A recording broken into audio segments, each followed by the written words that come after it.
आनंदाचा शिधाच्या विरोधातील याचिका सर्वोच्च न्यायालयाने फेटाळली। आनंदाच्या शिधा टेंडर प्रक्रियेला याचिकेतून आव्हान देण्यात आलं होतं। सर्वोच्च न्यायालयाच्या वतीने उच्च न्यायालयाचा आदेश कायम ठेवण्यात आला। याचिका फेटाळल्याने महायुती सरकारला दिलासा मिळालेला आहे। हायकोर्टामध्ये गेले, नंतर सुप्रीम कोर्टामध्ये गेले। हायकोर्टाने अगोदर याचिका फेटाळली आणि आता सुप्रीम कोर्टाने देखील याचिका फेटाळली। म्हणजे यांचं धोरण जे आहे हे फक्त गरिबांना जे आहे लाभापासून वंचित आणि त्याचबरोबर स्कीम पासून सगळ्या योजनांपासून वंचित ठेवणं तेच आहे। गरिबांना गरीब कसं ठेवता येईल हे जे आहे हे विरोधकांचं आणि काँग्रेसचं पूर्णपणे धोरण आहे। निवडणुकीमध्ये मला लोकांना सांगायचं आहे की यांना ताकद जर आपण दिली तर आपण आपल्याला जे योजना सुरू आहेत त्या सगळ्या योजना बंद करण्याचं काम ही सगळी मंडळी करतील।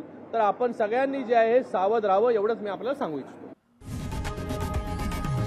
लोकशाही मराठी ऐका, पहा, जागरूक रहा।